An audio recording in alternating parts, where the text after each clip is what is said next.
ऋग्वेद संहिता प्रथम मंडल 38वां सूक्त। स्तुति।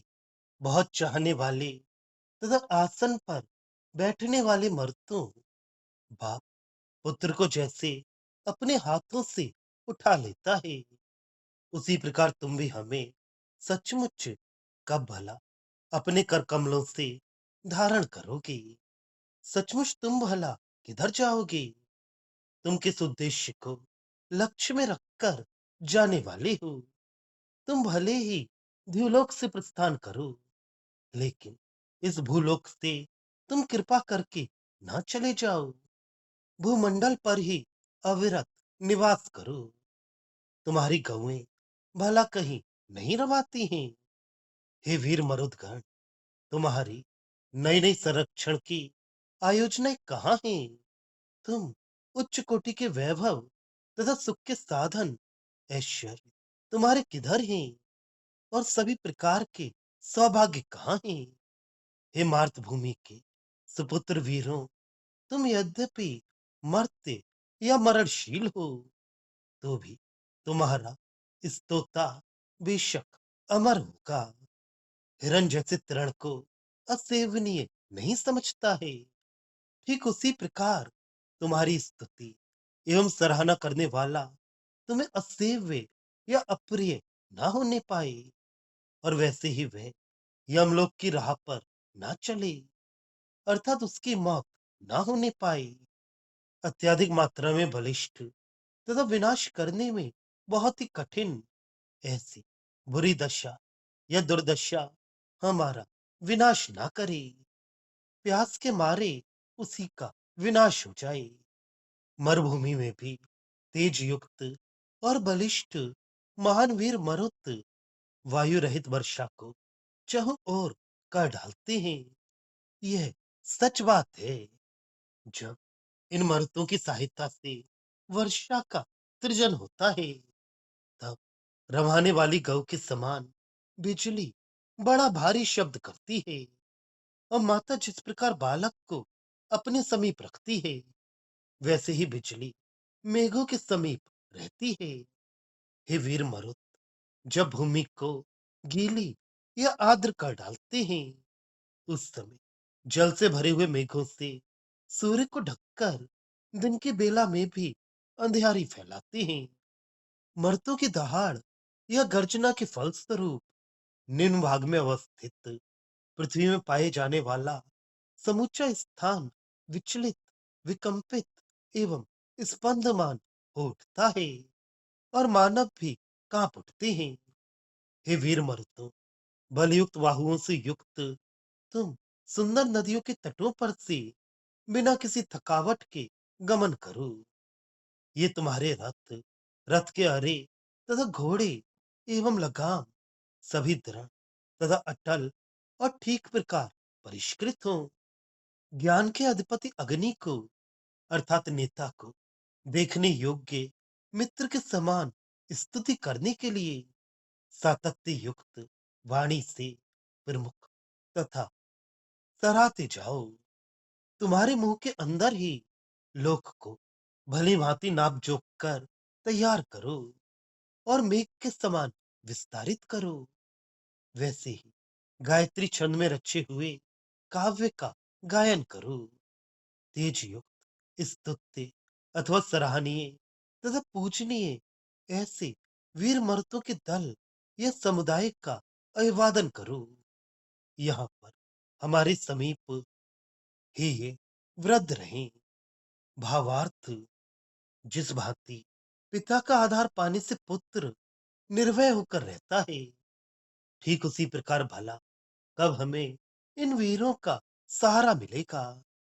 एक बार यदि यह निश्चित हो जाए कि हमें उनका आश्रय मिलेगा, तो हम अकतो भय हो सुखपूर्वक कालक्रमण करने लगेंगे, और हमारी जीवन यात्रा निश्चित हो जाएगी।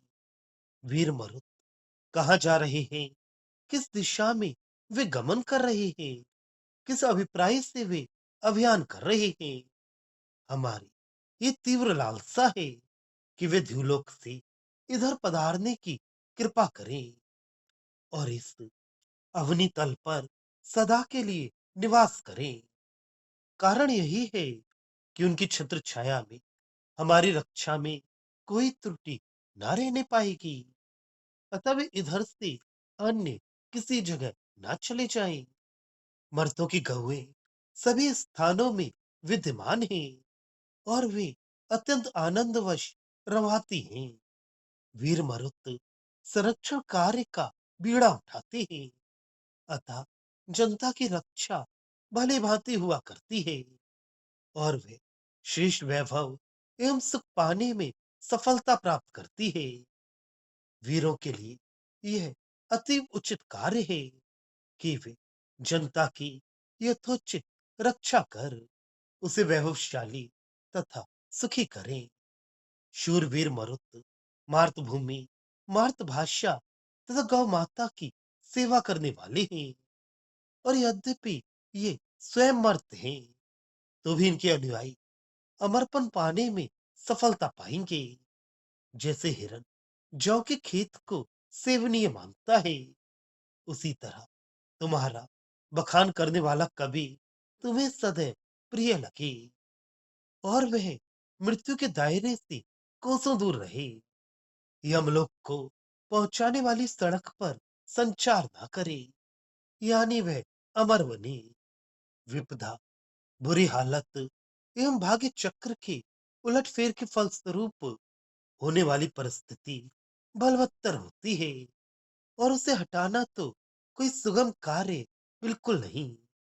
ऐसी आपदा के कारण हमारा नाश ना होने पाए, परंतु सुख की प्यास या क्षुधा बढ़ जाए, जिससे वही विपत्ति विनष्ट हो। मरुस्थल में वर्षा प्राय नहीं होती है, परंतु यदि मरुत वैसा चाहे तो वैसे ऊसर स्थान में भी वे धुआंधार बारिश कर सकते हैं। अभिप्राय यही है कि बारिश होना या न होना मरुतों वायु प्रवाहों के अधीन है। यदि अनुकूल वायु प्रवाह बहने लग जाए तो वर्षा होने में देरी नहीं लगती। जिस समय भारी आंधी के पश्चात वर्षा का प्रारंभ होता है, उस समय बिजली की गर्जना सुनाई देती है और मेघ वृंदों में दामने की दमक दिखाई देती है। यहाँ पर ऐसी कल्पना है कि बिजली मानो गाय है।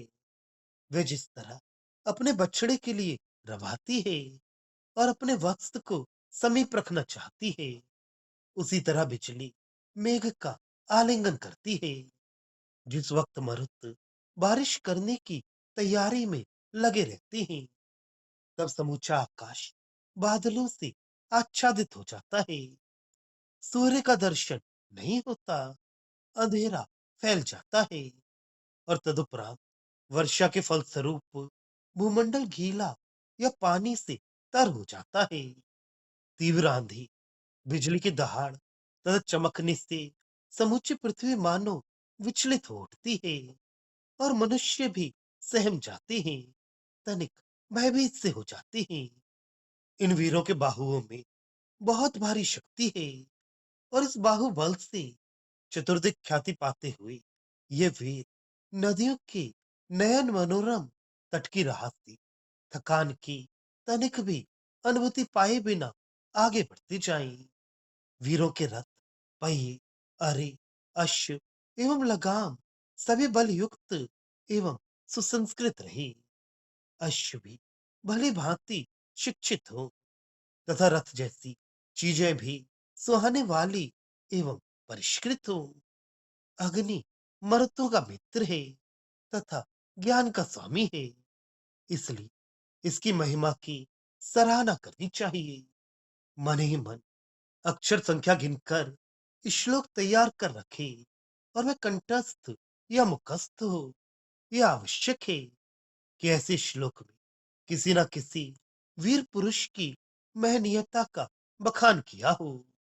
जैसे वर्षा का प्रारंभ होने पर वह लगातार हुआ करती है और सर्वत्र शांति का वायुमंडल फैला देती है, उसी प्रकार इस श्लोक का स्पष्टीकरण या व्याख्यान अथवा प्रवचन बिना तनिक भी रुके करो और अर्थ की व्यापकता या गहराई सबको बतलाकर उनके चित्त में शांतता उत्पन्न हो, ऐसी चेष्टा करो। गायत्री छंद में जो श्लोक बनाए जाएं, उनका गायन विभिन्न स्वरों में करो।